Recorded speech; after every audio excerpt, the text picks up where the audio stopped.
This is a HeadGum podcast. Vulture's Good One podcast is sponsored by Visible, a new phone service that gives you unlimited everything, including data at speeds up to 5 megabits per second on Verizon's 4G LTE network for just $40 a month, all in.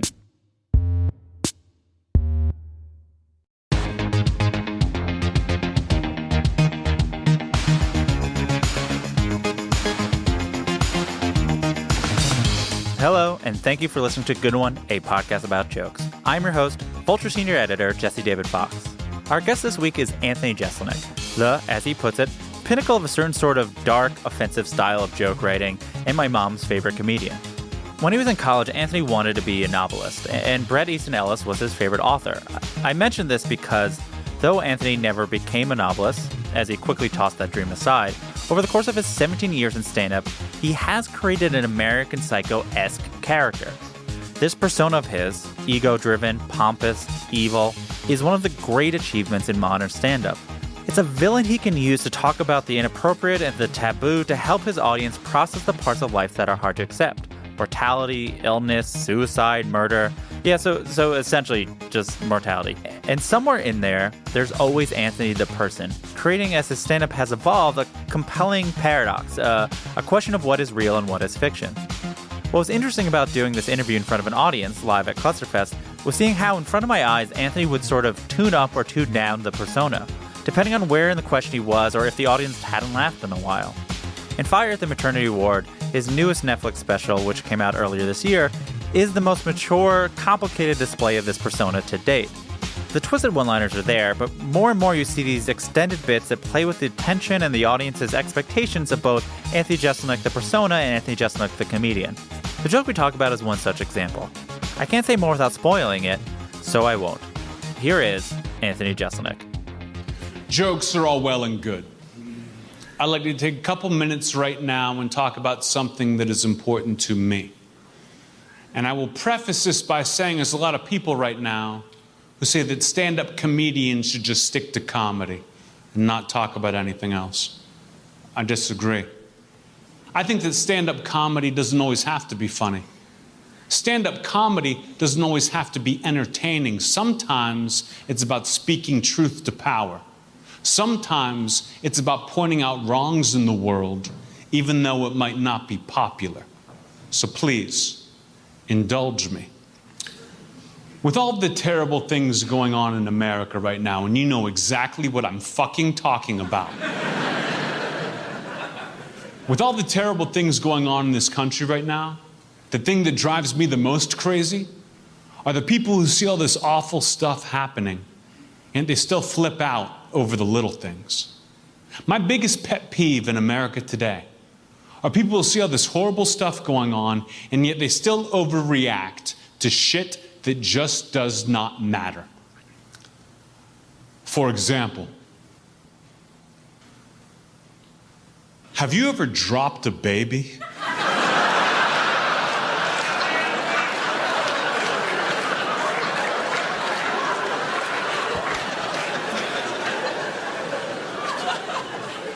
Holy shit, do people overreact.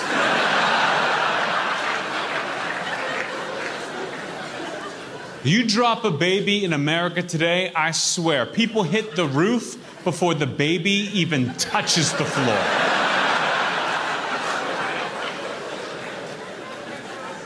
And it's not a big deal. How do I know? Because I do it all the time. In fact, I don't think I've ever held a baby to completion.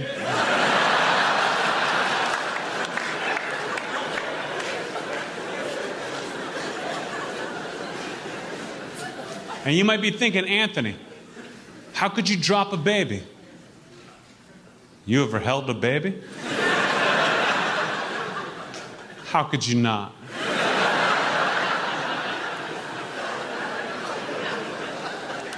It's so easy.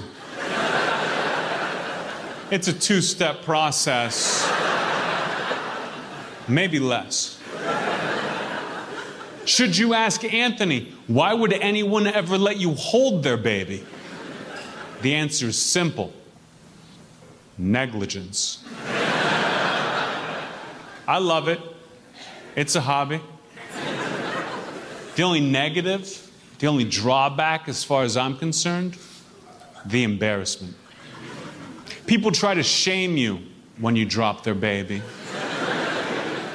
Even though I almost always make it look like an accident.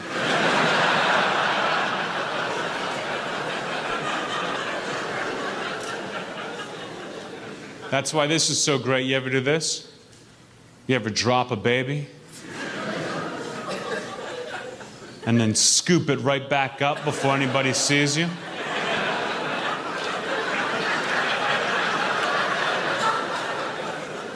No shit. Best feeling in the world.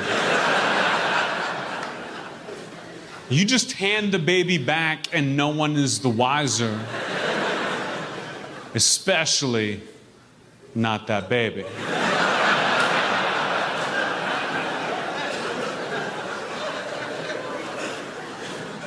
Happened to me just last weekend. I was at a party. One of my friends came up and said, Anthony, I gotta go to the bathroom. Will you hold my baby? And I tell the truth. I'm always 100% honest.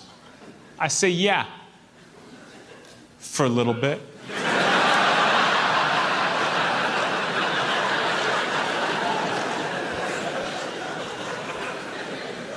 Held that baby 30, 45 seconds, a personal best. Dropped the baby. Scooped it right back up before anybody saw me. And it was close, too. Had to run down 3 flights of stairs.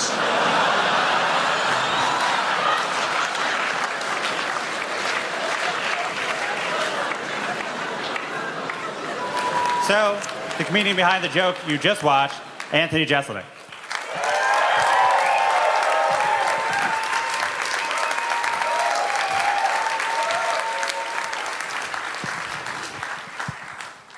Thank you for having me. Oh, thank you for being here.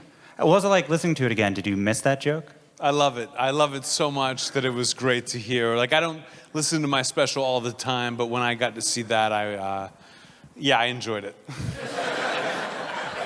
So I want to back up a little bit to provide some context in which this joke in the special was written, specifically Thoughts and Prayers, which came out in October 2015, and ended with your longest joke to date, which was about the reaction to Shark Party. It was structurally and radically different than anything you've done. What inspired you to do that bit at the time, and what did you learn from doing it? From the Thoughts and Prayers or the bit we just saw? Starting from the Shark Party bit from Thoughts and Prayers. I mean, Thoughts and Prayers, the entire special was basically me getting something out of my system. I had done a TV show, my star had risen, I got a show on Comedy Central, the show was canceled, and I felt like a failure because of that. I think there were great things on the show, there were bad things on the show, but I felt like I'm upset over this, I need to get it out of my system, and Thoughts and Prayers was doing that. So talking about Shark Party, talking about the different things that got me in trouble that led me to cancellation, let me own the narrative and get it out of my system completely. What did you learn from doing that such a long joke, or to do with more story? Just that it was fun. I mean, telling jokes one after another, it can even get stale for me, who is a joke teller. That being able to tell a story, I could relax more, I could get into it more, I could find more places for laughter, and that was interesting to me. That I think it's something I'll explore more in the future. Leaving that special, and as you're looking to, like, you know you're going to do another one at some point, did you have any goals before you even started writing of like what you might want the next one to be like? Yes, I felt like Thoughts and Prayers was such like a cathartic experience that I just wanted to rock the fuck out. Like I wanted to just be like, let's have fun and just make something that's just fucking awesome. And I'm not getting anything off my chest. I'm just being as great as I am. So before we talk about this baby dropping joke, I feel like we should touch on the fact that this is, in fact, the third special in a row which you do a baby dropping joke. Yeah. So Caligula, which is your first, do you remember that joke? No, but I'm sure if you told me, I would remember it. Sure. I have to forget everything just to move on. It's not because I'm wasted. My little sister had a baby recently, a little newborn. Kid is so cute. But she won't let me hold him. She refuses. Says, no way, Anthony. I'm afraid you're gonna drop him. Like I'm some kind of idiot. Like I don't have a million other ways to hurt that baby.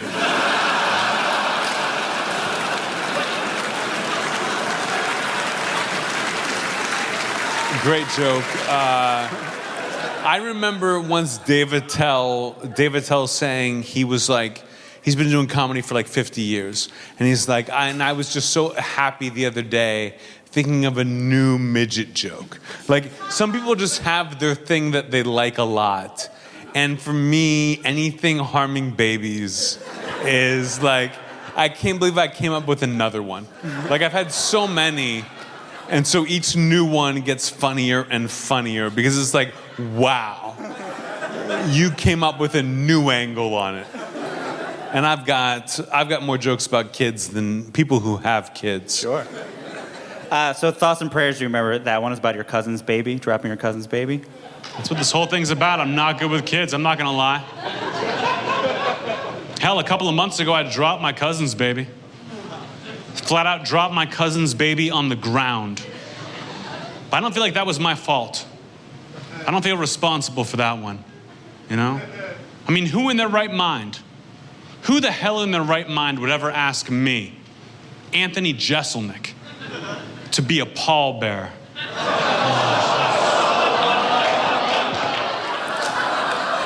Yes. Excellent twist. I didn't see it coming. And I wrote it and performed it. Yeah, like it's you revisit the same subject, but the joke is so different each time that I'm like, I don't feel like I'm retreading. It's like, wow, I went even deeper. I think if you keep yourself in a box, you can be brilliant because you're in such a tight box. If you can do anything and just talk, who cares? So I'm throwing every comedian in the world under the bus right now. So one doesn't make it through their 30s without considering if they want kids. And whether it is conscious or not, I feel like that thinking is somewhere in this joke. What is your relationship to the idea of having kids, whether it's your friends having kids or yourself having kids? It's funny, my therapist once, I see a therapist, if you can believe that, was like, do you ever think about kids? And I was like, I don't think so, but like, should I? And she was like, in 7 years, you've never mentioned children. That I was like, okay, I really don't care. I have god kids who I love and adore and dote on. I have nieces and nephews who I love that I'm like, you know what? I like my life. Like, I'm gonna be okay. I'm not like, oh, I need to have kids to fulfill something. And people will say like, your life is hollow without children. And I'm like, you have no idea what my life is like. My life is incredible. So around when Fire and the Maternity War came out, you released a video of the 254 set lists that were used between the start of working on it and the eventual special. So you started in basically January 2016, and you taped the special November 2018. But as a result, I believe you can pinpoint exactly when this joke was worked on, which was essentially between May 2017 and August 2017. So let's start from where I believe it started, which is May 25th at the Comedy Store. You debut a joke called 3 Flights, between a joke about the kid who fell on your fence and the joke about the kid with the glass eye, which both those jokes made it to the special if you've not seen the special. What a fucking nerd, huh? You're the one who released every set list in a classically scored music. I know, but you're the only one who gave a shit. I know. Literally, I was like, this is only for me, and I appreciate it. It was so useful. So the joke started as 3 Flights. It eventually merged to another joke, you'll see. That's a spoiler for what's coming. So what was the original joke? Because it seems like it started with the joke that's at the end. I mean, I don't remember exactly, but from what you've described, it sounds like I thought of, I dropped a baby, but I scooped it up before anyone saw me, and it was close to, I had to run down 3 flights of stairs. That was probably how it started, and then I was just like, let me see if I can build this, and how much I can put into it. And a lot of it was honestly my comedian peers' reaction to Donald Trump. And everyone is like, every comedian is all of a sudden attacking Trump, where Twitter went from here's a joke to did you know the senator said, and I'm like, this is fucking nuts. Like, I had to mute half the people I follow, and I agree with them. I am as liberal as they come, but as a comedian, I was like, this is revolting, and it's bad comedy, and it's comedy for the sake of verifying someone's opinion as opposed to making them laugh. And I thought, this is an opportunity. Let me make them think I am going that way, and then it's about dropping babies. And that to me was the goal, and that's why I enjoyed the joke so much that I wanted to talk about it tonight. Like, it really was that opportunity of like, here's a problem in the world. How do you attack it without being passé? So in terms of writing, especially this part of the joke, which is a very jokey joke, how do you do it? How's the most basic of like, how does Anthony Jeselnik write jokes? I write, when I'm working on my act, I write every day. I try to write a couple jokes, and they're usually bad. It's like, even if it's a bad joke, fine, write it down. And then my brain is working that way. Most of this bit came from me driving from my condo to the Comedy Store and thinking like, I'm doing this joke tonight. Oh, I thought of another funny thing to say. It really was the Comedy Store that helped me develop all of this. It was just like, I would write, but then I would come up with like a last minute, like, what if I try this? And eventually the joke gets too heavy, where the material, it's like, it's almost too much, that you're like, all right, the joke is perfect where it is. But it was all that. What's generally your ratio of things you write down in your apartment to things that get on stage to then things that make it into a special? 5%. Like literally, like one joke for every 20 jokes I write makes it into the act at best. I mean, if you told me it was 40, I wouldn't be surprised. Yeah. But it really is like you are going to sit here and crucify yourself until the act comes together. But it is humiliating yourself on stage with new jokes that don't work, and you go home and write. If I go up on stage and kill, I think, you know what? I'm the man, and I'm right. Sure. But if I have a bad set, I go home and I work more. So I really need to have that process. I can't just sit at home and write and then go on tour. And I see comics who do that, and I can tell. In an interview you said when you were starting out, it was like the audience was going to see a random movie and it turned out to be a horror movie. And it takes you a while to figure out what you're watching, and you're like, okay, this is a horror film. Now people know exactly what they're coming to see. As a result, how has your how you write punchlines, especially the big ending, how has that changed in terms of, you've described it as sort of trying to build a puzzle or sort of a magic trick, how has that evolved, especially in this special? I mean, I don't know how to answer that because it makes it harder. People definitely are expecting a twist and they're trying to guess the entire time. I just go on stage and I try the joke, and if they laugh at it, I know that I fooled them. Yeah. People will listen to the special and be like, I guessed every punchline. No, you didn't. Because I've been in crowds where people have to laugh. If they guess the punchline, the joke doesn't work. And occasionally, a joke will be easier to figure out than another one. Yeah. But that's like, I'm a pitcher, and I don't want everything to be a fastball. I like when the crowd guesses a joke because that means they get confident about the next one. And then I fuck them up forever. You know what I mean? Like, I don't mind that some of them are easier than others, but it has to get a laugh. It's like you try the jokes that you like, and you keep the jokes that they like. How can you tell that they guessed it? I mean, it's something about it that, I mean, as even watching, I'm like, your brain tries to get there. How can you tell when they've guessed it? It's a confident laughter.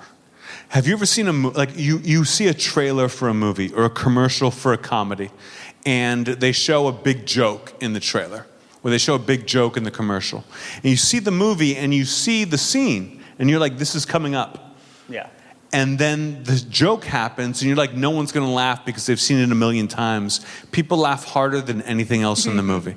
And that is my least favorite laugh in the world. I want it to be hard. And sometimes people just feel comfortable laughing if they know that they're right, or if they know that they're accepted already. And I don't like that, so I try to avoid it. So for a thing like this, like, ultimately, are you writing the setup of you dropped a baby and then you're just hoping your brain generates a thing that ultimately was this punchline? What happens in your brain as you sort of go from setup to punchline? I assume for this joke, I mean, it's different every time. There's no formula. Dan Mintz once told me, he was like, if you have a formula for a joke, or a formula for jokes, all your jokes are going to be bad. You need to have everything be able to break out of that formula. But for this joke, I believe I thought of the idea of dropping a baby, which is already humiliating and awful. And then the idea of I picked it up, but I had to run down 3 flights of stairs. Like, that to me was so fucking funny that I was like, how can I build around this? Yeah. But my favorite part of the joke is probably like, I've never held the baby to completion. Like, there are just like things that come to you in that moment that you're like, oh, this is great. But it starts with some sort of equation. The next period of this joke, so it went from 3 flights in your set list to turned into drop baby. So 3 flights was on your set list for all your shows between May 25th and July 5th, where you were mostly at the store. And then for the next 2 weeks, it's sort of, you use drop baby to close sets while still doing 3 flights. And then sort of over time, eventually, it became drop baby as we see it. So sort of what is the negotiation you're having? Are you still being like, oh, maybe it's still the one-liner, maybe there isn't enough here to do it as a full thing? What is the thing you're trying to figure out if there's legs there? I think I just didn't figure out the connection for a while, where I could do, like, I was doing 2 different bits and then realized I can combine it. And some bits are easier to remember than others. That, like my abortion bit at the end of the special that's from, that I had to have like every beat written down on my set list. But the baby dropping, it was like, I got it. Like, I knew what was funny, how to make it funny, and where to hit it. That bit was just a joy. So the joke starts with the idea of the importance of comedy. You say, I think stand-up comedy doesn't always have to be funny. Mm-hmm. Do you very much disagree with what you just said there? Do you? 100%. I was embarrassed by the way some of my friends reacted to the election. And again, I could not be more liberal, but I was just like, everyone sounds like a fucking pussy right now. Let's fucking step up, and you can be a badass and still be on the right side of things. I assume this is a San Francisco crowd. You guys are not Trump people, but a lot of my fans are. And I was like, you know what? Let's find a way to pull them in and then fuck with them. You know, like, it's not, I'm not pandering to anyone. You can come and see me. You can, like, I don't talk about politics. You can be like, I enjoy that. I don't feel bad, but you get what I give you. And I end the show with a 15-minute story about abortion that people walk out on because they think I'm on their side, and then they're like, oh no, he's not. But this was a way to not be like, that Cheeto-haired. I'm like, are you fucking kidding me? Like, what are you doing? You're embarrassing yourself. Then I thought, make it real comedy and also play with that notion. So this is ultimately your, I mean, as you say. I love how silent the crowd is. Like, it's very funny to me. I'm like, God damn, people are mad. Like, you assume they think you should be railing against Trump. I don't know. I don't know if they're like, you should be talking more about, I don't know what audiences think. And to be honest, I don't care. I love the term fuck your fans. Like, who gives a shit? But I would, if I was a fan of a comedian, I would want them to feel that way. So I don't feel bad. There's a couple lines of this joke that you mentioned, which is, I don't think I have ever held a baby to completion. Did you think you riffed that on stage while you're sort of doing that? Or do you think that was an in-the-car thing?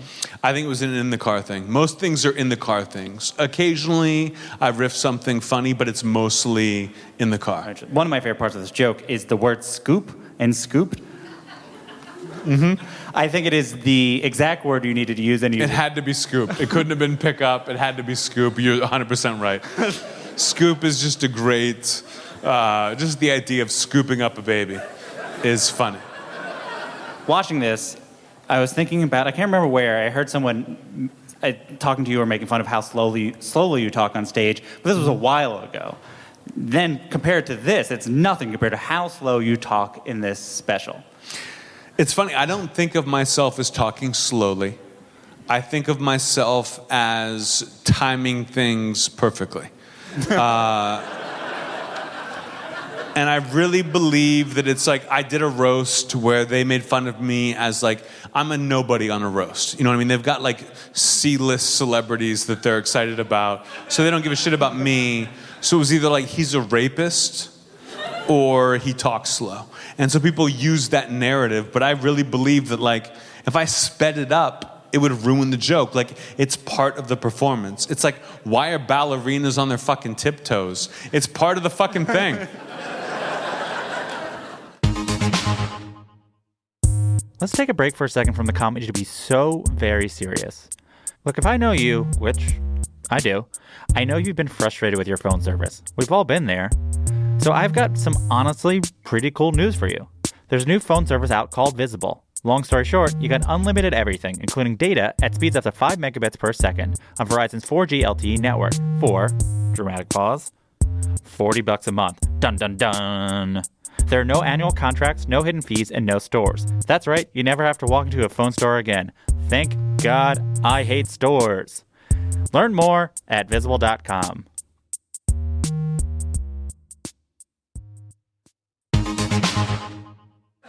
I mean, I feel like it's ultimately, you would just need more words. The timing would be the same, you would just need more words. So instead you just pause. I'm all about economy of words. The shorter the better when it comes to jokes. But I just find that I want people to guess and guess wrong.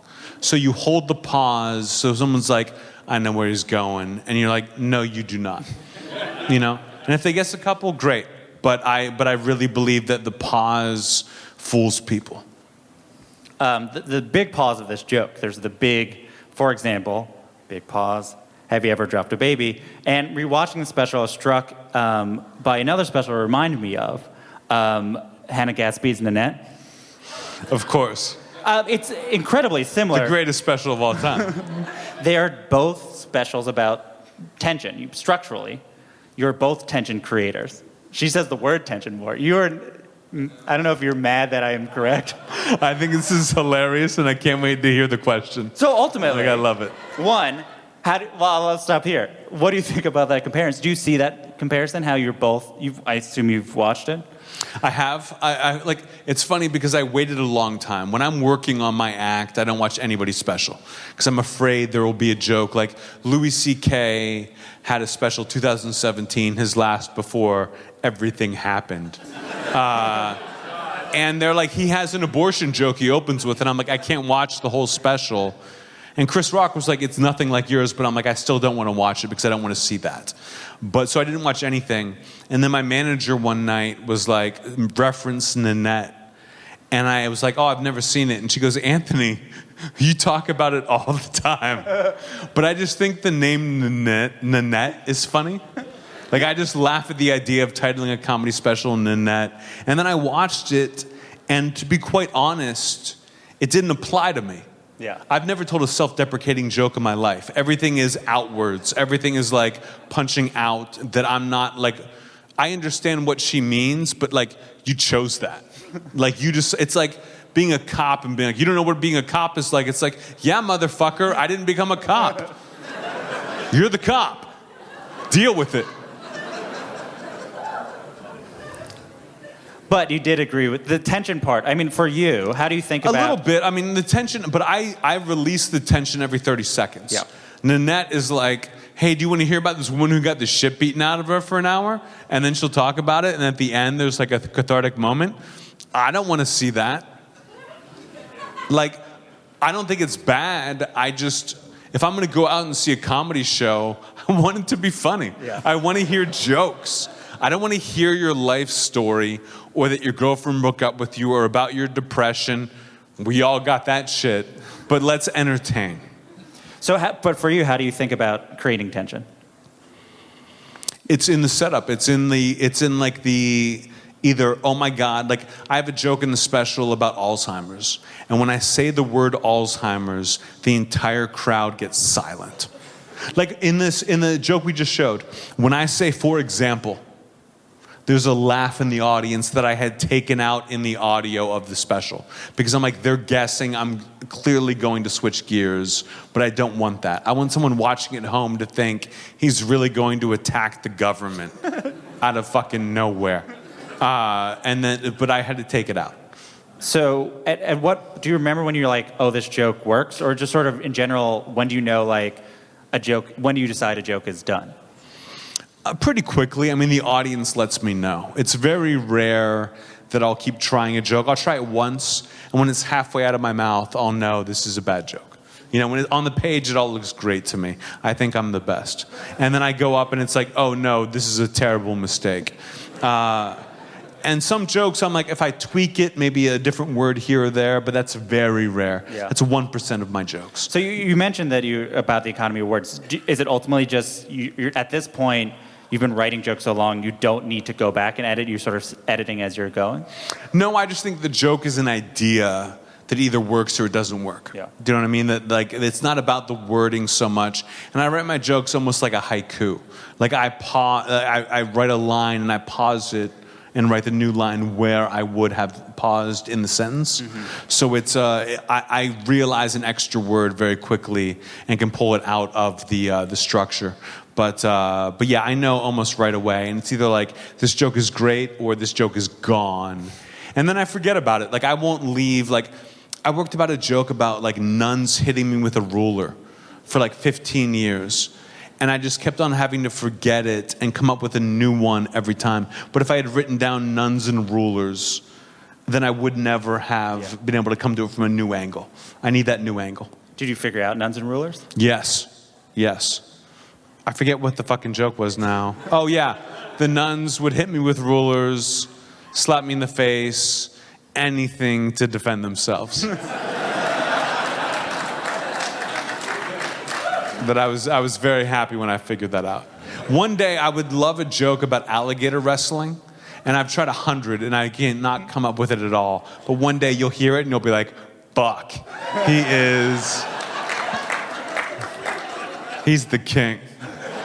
Why alligator wrestling? I don't know.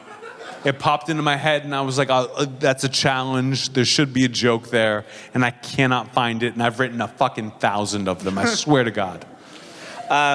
So again, since you posted the set list, you did this set list, so this is going to be another question that you'll call me a nerd for. So the section went, when you did it the first time, went baby drop into child protective, which is a joke about why your sister can't have kids, to my half, which is the fence joke, into glass eye, into pennies, into blind janitor, the joke about the masturbating high school janitor. But by the special, it goes baby drop into my half, into pennies, into glass eye, into child protective. So can you explain the debate and decision of how to order your jokes? I would love to, even though no one knows what the fuck you're talking about. It just came up that, like, I mean, in the beginning, I came up with a janitor joke about a janitor masturbating. And it kind of just, at the time, it fit where it fit with the baby jokes. And then by the time I was doing the special, it was like, this joke is kind of out of place, but it still kills. Let me move it up and put it somewhere else, and then just keep the baby stuff to itself. So it wasn't fucking rocket science, but it was just like let's move a couple things around here. But even the order, within the kid stuff, is there reasons why one thing went one to another place? Yes, because I think that in the order of the baby dropping jokes or the baby hurting jokes, and there are quite a few, it's like you order them so that they don't guess the next one. Yeah. Do you know what I mean? Like I had to do that joke before I got into anything hurting kids, because that's the only way that would surprise them. Yeah. It was like I couldn't hurt kids before that joke. And then afterwards, you may as well get all the kids out of the way. Do you generally try to chunk them into themes when you do? It happens naturally, to be honest. It's not a thing that I think about or like I've got to keep this together. It just happens naturally. When you're doing an hour, it helps to put it all together. So another thing I noticed in the set list. Oh no! Oh, people are listening to this on a different stage.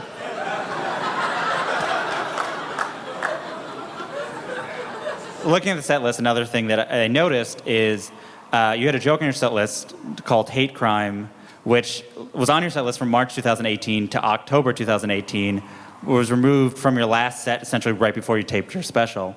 If you're open to it, can you talk about what happened and what is your thought process in removing it? Yes, that's a great question. I had a joke in my act, and again, I play the villain on stage for the most part. And I'm not the voice of reason. And I had a joke that was, why do they call it a hate crime if I love to do it? And it would get a big laugh. And it was short enough that it would be quoted. My most quoted jokes are not my best jokes, they're the shortest jokes. Because people can tweet them, people can use them, and people can remember them. And then the synagogue shooting in Pittsburgh happened. And I'm from Pittsburgh, and that's not like, it just made me mad. And I didn't want people even thinking as a joke that I was on that side at all. I don't mind people being confused about my politics or my morality, but a hate crime joke after that seemed like I just don't want to see this, and I dropped it from the act. I mean, I've had people be like, that's my favorite joke of your set, and I'm like, I dropped it, and they can't believe that I would do it because of an actual event. But it was just like, I don't know, it changed things for me, and I didn't want it out there. Yeah. Preparing for this, I read and listened to a lot of interviews with you, and everyone wants you to ask you about, like, where is the line in comedy, and is political correctness killing in comedy? Political correctness killing comedy, which you tend to push back on, since sort of without it, you wouldn't be... No, I wouldn't have anything to do. Yeah. It was like, is the football ruining the NFL? Like, no, you need the fucking thing to play the game. You need to have it. Like, I love political correctness. I love it. I support every piece of it. I don't care if they go too far. It's the only way I get to do what I do. But the thing that I was wondering about is, for you, when there is a line that is just completely personal, how do you feel like, how does it manifest? How do you define it? How has that evolved? It's evolved as I've aged. You know, I'm 40 years old now. I'm not the same person I was when I started comedy at 23 and everything was funny. You know, I remember Stephen Colbert had a quote that he was like, you know, you're young and you're edgy and everything is funny, and then the horrible things you're joking about start to happen to people that you love and you care about, and things become less funny. I always use the example that my dad has psoriasis, suffers from psoriasis. That if someone made a joke about psoriasis, I wouldn't laugh, but I wouldn't be upset. I wouldn't be offended. But as I get older and as I get more mature, I just think of things differently. And also, I've already done it. Yeah. Do you know what I mean? It's like, why do you not make rape jokes anymore? Because I had a fucking special where I did 5 of them. And then I read the book Missoula. And I was like, fuck. Like, I think this is funny as I did back then. But you change as a person. But it's not it's just the way life works. Yeah. You said before you're fascinated by offense and what offends people. As a person who's been doing things that have intentionally been edgy for almost 20 years now, what do you think you've learned about what people find offensive? I think people get upset, not at the joke, but at the fact that people are laughing at the subject. Because I've had jokes that I'm like, this has skirted everything. Like, this is a perfect joke about this subject and it does not make fun of it, it hits it in a certain way that builds the tension but releases it, and people will get mad because you laughed about Alzheimer's, not about the joke itself. And again, is there a line in comedy? I used to say no. And now I say there's a million of them. Everybody's got one. I don't give a fuck about yours. It's my line that I worry about. Yeah. Is it cathartic for you to discuss? Wait until the applause dies down. Before you start the next question.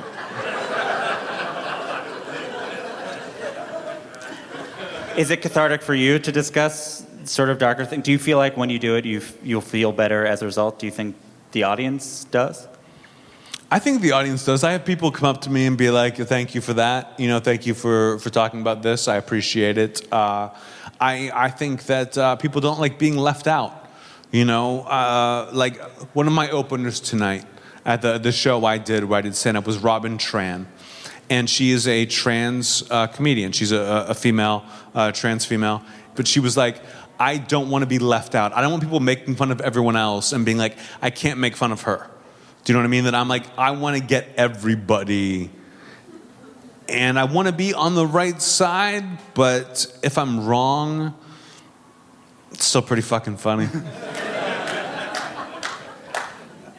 I think every stand-up, once they get big enough, has to reckon with their audience, especially as they keep on getting bigger. There are people further removed from who they imagine their audience being. I was thinking about reading reviews. One I found from The Federalist. Did you read that review? It did, yeah. Yeah. So and then I Federalist, found out what The Federalist was. And was like, shit. The Federalist wrote a review praising the abortion closer for helping the pro-life cause. In front of an audience right now, what do you want from an audience? What do you want for your audience getting to see from you? Honestly, I don't give a flying fuck. Like, I show up to a show, if it's sold out, great. I don't care anything beyond that. I literally sell a t-shirt on my website that says, Anthony Jeselnik is nothing like his fans. I don't know how many I've sold. I assume not many. But, like, I do not care. It's like, I'm glad that anyone shows up to hear this shit, yeah. But I'm just doing me. I got my eyes on my own paper, and I don't give a fuck. But does being misunderstood publicly, I guess, bother you? Did the Federalist thing? Not really. I mean, it's like, okay, they wrote that, but, like, who gives a shit? Like, I remember reading back in the day that, I don't know if it was the Beatles or who it was, there was a band that was like really into suing everyone who talked shit on them. And that the Rolling Stones were like, we don't care what you write whatever, we're just going to ignore it. And I was like, that's the way to go. That I really don't give a shit what the narrative is, I'm doing me. Yeah. So for you, is it ultimately like you wrote the jokes, you've already done the part that you enjoy, and then the audience is how do you make money off of doing the thing that you already like doing, which is writing the thing? I don't even worry about the fucking money anymore, to be honest. I'm just like, I'm going to show up and fucking rock out here, and if you're in, you're in. If you're not, I don't care. Like, I'm good. I was thinking that ultimately all your jokes are about the basically we all die one day.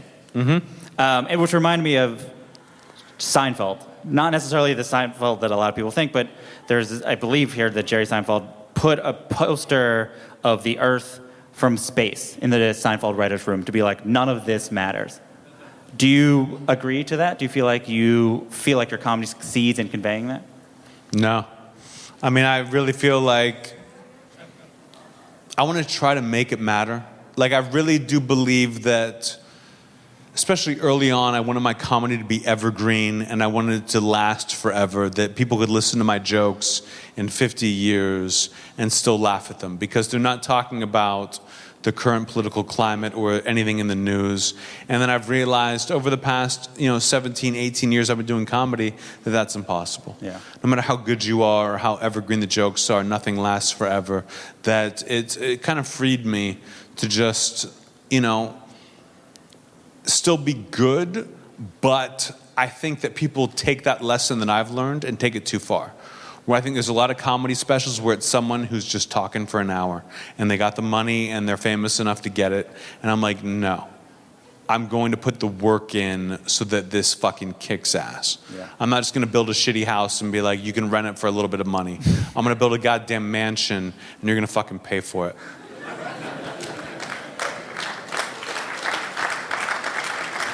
I can't believe how mad I just got saying that sentence.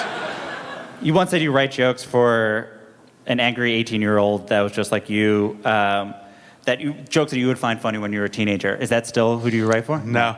I used to, every year on my birthday, I would think back and I would be like, if I went back in time and visited myself at 18 years old, would I think I was cool?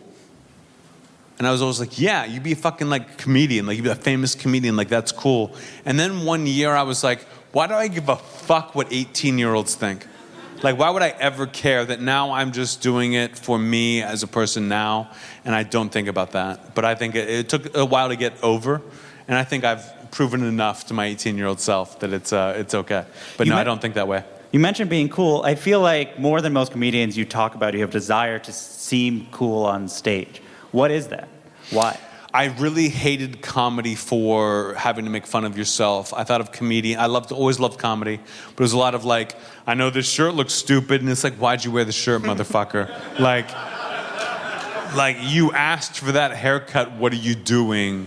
That to be cool in comedy was important to me, and I think like Sarah Silverman was the number one person for that. Where it was like, oh, you're hot. You're cool as shit, and you're still making everyone die laughing. Like, that's awesome. Like, maybe I would try this. But if Sarah Silverman didn't exist, I don't think I ever would have picked up a microphone. Because I would have thought of it as like, I don't want to be fucking Drew Carey. Like, I want to be cool. Which kind of leads us to, I want to talk about persona. Sarah Silverman was another comedian who famously had a persona for a while. You used to describe your persona often as the devil, but I feel like more interesting, you describe it as sort of a character that you're sort of fascinated by. How has it sort of evolved to be a more interesting thing for you? To be more than just sort of... Honestly, I just think the devil's gotten older. You know what I mean? Like, people are always like, when people get upset about political correctness in comedy, they're like, I'm being the devil's advocate. I'm starting a conversation, and I always hate that. I'm not the devil's advocate. I am the devil. I'm not trying to start a conversation. I'm ending it.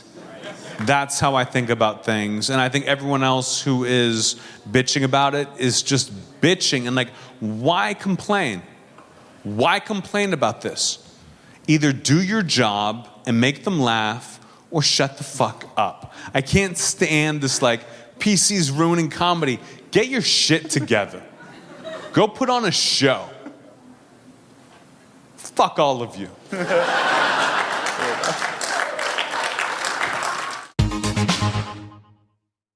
Okay, I want to talk a little bit more about this new phone service called Visible. See, a lot of phone services these days are a bit sneaky, not unlike John Turturro's character in Mr. Deeds. They tack on hidden fees to your phone bill and hope you don't notice. Not Visible. With Visible, you get unlimited everything, including data at speeds up to 5 megabits per second on Verizon's 4G LTE network for just $40 a month. Flat. Every time. That's it. Transparency is like their whole deal. No tricks, no shenanigans, no BS. Which I gotta say is pretty chill. If you want to learn more, check out visible.com. Now, back to the show.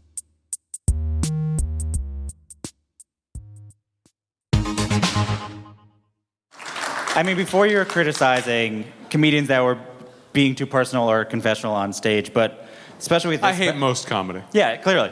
But in this special, more so, there's parts of you that are coming out that are the real you. How did you decide to use those things, if any ways, to sort of create this sort of a more complicated puzzle or sort of a paradox of not knowing what you're being truthful at when you're being truthful and when you're being this character? It's just the writing. I mean, I write my way out of things. It's like, how am I going to get through this? I'm going to write my way through it. I don't know what's going to come out of it, what's going to be good, what's going to be bad. I'm just trying new things until I get to an hour. Yeah. Like, that's literally it. It's just like, keep on writing, keep on performing until you have an hour that you're proud of, and then film it. But there's no like, I'm on a mission to do this. Mm-hmm. Not yet, anyway. Gary Gulman is a comedian who he tweets out daily stand-up advice. I see those. Huh? I see those. I think some of them are pretty good. Sure, some of them. Sure. He's doing them every day. The one I like the best is about vulnerability, and he says essentially every great stand-up demands some amount of vulnerability. And at first, just doing stand-up is a vulnerable act. But his opinion is like eventually you have to be more personal to get the same thing or something. Do you feel like your comedy is vulnerable in any way? No. Not on stage or not, but do you feel not like... in any way whatsoever. I mean, Christ. I remember like auditioning for Letterman, and the Letterman guy, Eddie Brill, was like, "You're not vulnerable enough. Letterman likes vulnerable." And I went to my manager and I was like, "What do I do with that?" And he was like, "Fucking nothing. Like, what are you gonna do? Like, you're not vulnerable." I despise vulnerability in comedy because it's asking for sympathy. I don't want your sympathy. I want to be so good that I make you laugh and have a great night. I don't want you to like relate to me or feel bad for me or be like, wow, that was amazing that he shared that. I want to knock you on your fucking heels and send you out being like, holy fuck, that guy worked his ass off to make us laugh for an hour.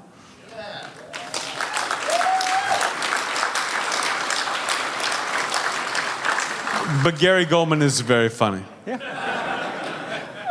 Over time, there's certain ways in which personas go. You know, you have Dice, who decided to just become that person. Natasha Leggero sort of merged in an interesting way with the person once she's on stage. Sarah seemingly deliberately changed her persona to be closer to what she was. Or Steve Martin quit stand-up because he's like, the persona is done. You've been doing a version of this for 20 or so years. You know, he's a character you find fascinating. Is there a direction you feel like he has to go next? Do you feel like there's limits to it? No limits. I just think that what I do next will be fascinating. Only because I believe what I've just done and just put out was my best yet. After 17 years of comedy, that's my best. And people go downhill fucking fast if they stop working as hard. And they can because they have the name and people will buy tickets. But it's like, how can I keep doing this and still keep it at a high enough level? Like, success hasn't made me relax. It's put more pressure on me.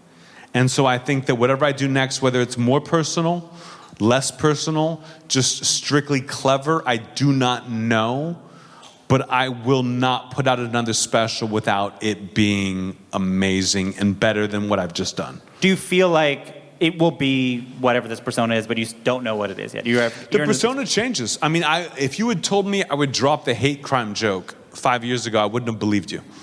But I'm getting older. I like the idea of being this fucking punk rock goddamn legend and then softening as I get old and being kind of a grandpa figure where you can get away with more and you can do more. Like, I like the evolution. I don't need to just stick to this one thing, but I don't know where it's going to go. I really have to write my way into it and out of it. So who knows? But I'm not worried.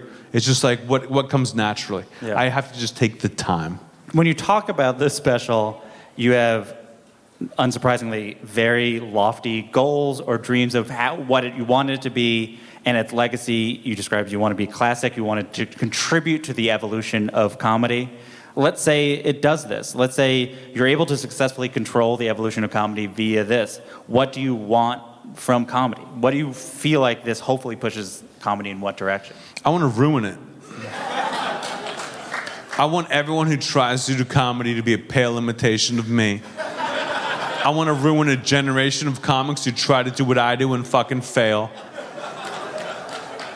I want to just fucking take it off its hinges. Like, I do not give a flying fuck. And I love other comedians. I think, like, the more absurdist people are doing great work right now, and there are comics who are amazing. But for what I do, the way I do it, I'm the fucking best of all time, and I hope I fucking destroy people. I hope people try to be like me and fuck their whole lives up. So in what way would that contribute to the evolution of comedy? It puts a dead end sign on a street that you should not go down. It's like, if someone's like, oh, I'm into stand-up comedy. Oh, what do you do? I'm like, Andy Kaufman, get the fuck out of my face. You're the worst, and you know it. He was the one guy who could do that I'm like, I want to just end a whole branch of comedy that is just mine, and no one else can come close. That's my goal. So you want to be the culmination of the style. This special is the pinnacle of whatever the thing is that you're doing. I think it's all related. I think of my work as a body of work. I don't think of it as one special. Like this, I think they were all great. I think Shakespeare, my first album, is some of the best material I've ever done, and I could never top it. But it was before people were doing specials every fucking year. So it was like, it's a different thing. But I think that when it all comes down to it, when I'm dead and gone, you can buy my 5-album box set and listen to it and be like, God damn, these are great jokes. And that's all I give a fuck about. You plan on doing one more album and then dying? Honestly, after Fire the Maternity Ward, I was like, this is so good that I don't know how I'm going to top it, but I'm going to do my best to try. And I think after that, again, I'm 40 now. I could see myself leaving. I see some comedians who stay on because the money gets better and better no matter how bad you get. The money gets better as you get older and have more of a name, and I do not want to be that. I do not want to be the guy who's showing up for the paycheck and just talking. That terrifies me. So I really want to go out on top. I think my last special will be my worst special, and I'll be like, I didn't get it, I'm done. Do you think it's because larger stand-ups, they get their audience, they appeal to that audience, and then they're like, this is great. They're laughing, and and it's because you do not care about your audience. People will laugh because they like you and they want to laugh at you. I want you to not like me and laugh despite that. So if people start to like me so much that whatever I say gets a laugh, I'll quit. You describe this as the best thing you've done. Why is it better? What is better? I think it's better because I had 3 hours of comedy before it that covered similar subjects, and this was an evolution of it that I think, even if you know that I'm going to have a twist, you do not know what the twist is. And I still get you, and I think I build on it. I just think the evolution is impressive. I think everything I do is impressive. Sure. You describe it as a masterpiece. Masterpieces sometimes feel like... I can't wait to listen to this podcast. Just to lay in bed and be like, God damn, you are full of yourself.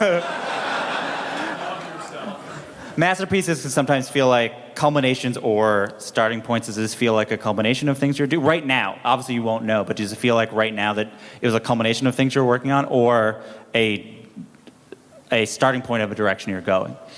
I think I dropped a gem in the middle of a time where people are putting out specials every fucking week, and then it'll be appreciated later on. You know what I mean? Like, I remember reading Hammer of the Gods, like the Led Zeppelin biography, and like the critics hated them. And I like grew up loving Led Zeppelin, and I'm like, I think I'll be a little bit like that. That like people now are just like, okay, whatever, but I think this will stand the test of time because of the quality and the work I put into it. And I really do think, it's not like I'm better, it's just that I took more time and I focused more. But critics like you now. The critics love now, yes. Thoughts and Prayers did not get this reception. I think part of this, it's like when Al Pacino won an Oscar for Son of a Woman. Not his best movie. But it was like you were giving him an award for all he's done. That I think Thoughts and Prayers was ignored a little bit, and that after 5 years or 4 years, people were like, actually, that was great. We should give this one some props. And I think years from now, people will look back and be like, this was better than we gave it credit for at the time because of the comedy boom and how it goes. And that's the goal. So a couple hours ago, you did a set, and I watched the 2 things you're doing, which is, it's probably a 30-minute set. You did 2 stories, which I would describe it as your persona trying to do the right thing and messing up, or the thing's not going well. That is different than the things that, the journeys, they're both also, I think, true stories. What does that suggest about where you're at right now? What do you like about those stories other than the fact that they work? Why do you like trying to be in those areas? I like the idea of being the bad guy who becomes the hero. If you've ever watched Deadwood, the TV show, Al Swearingen, the first season, is the villain.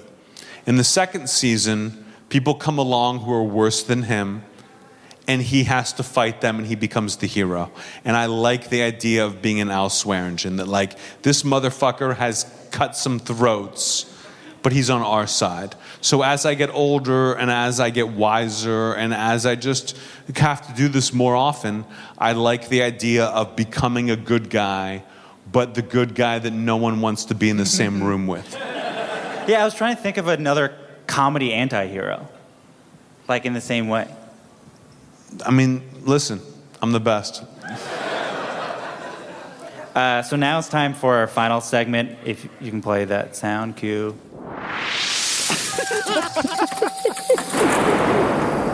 This is the laughing round. It's like a lightning round, but because it's comedy, it's the laughing round. For months, I was like, I'm going to do this, and Anthony's going to hate it so much. I was having so much fun. I know. I knew. I was like, he's going to hate it, but it's too late. But you'll like this part. So often people ask me what my favorite joke is, and I have a hard time thinking about it because there's so many, but there's one that I always remember, and it's a joke that you told. It's from the roast of Roseanne. And Roseanne, you were notorious for being a tyrant on your sitcom.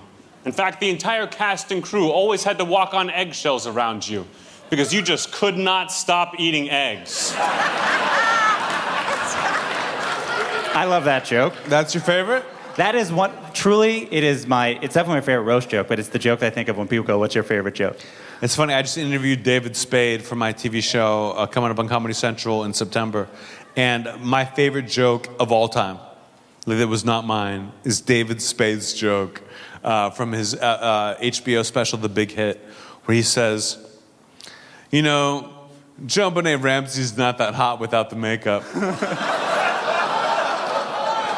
And it like just destroyed me. That it's my favorite joke of all time. That I love, like, people's favorite jokes are never the ones you would think. It's just like, oh, this just hit somebody. But that's like my fifth favorite joke from that roast. But it works. It works, and I'm glad that people love it.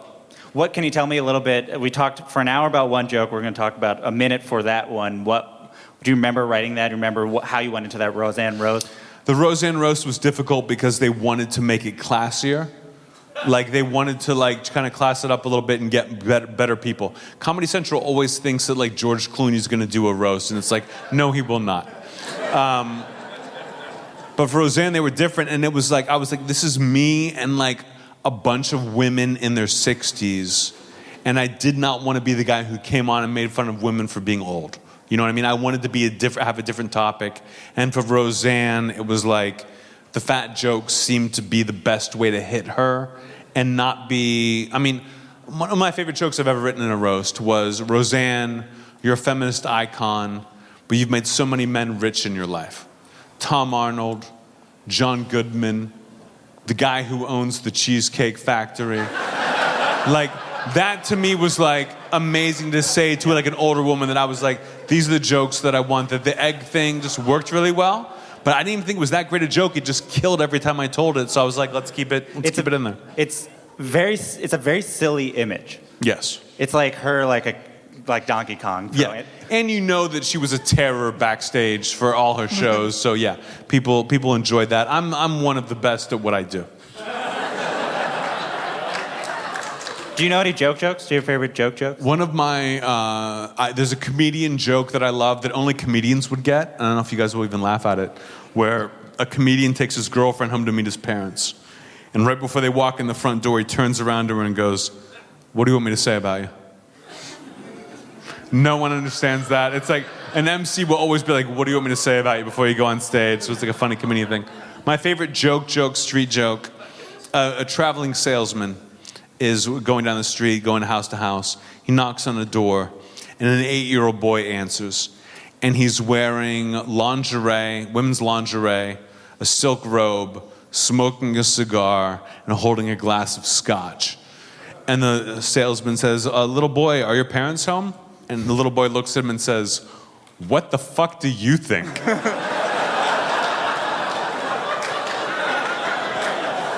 Anthony Jeselnik, thank you guys so much. Thank you very Have much, a good everybody. Clusterfest. Appreciate I'm it. Jesse Thank David you. Fox. This has been Good One. Thanks. That's it for another episode of Good One. Anthony Jeselnik's Fire in the Maternity Ward is available to stream on Netflix. Anthony's new TV show, Good Talk, premieres on Comedy Central in September. Follow him on Twitter, @Anthony Jeselnik.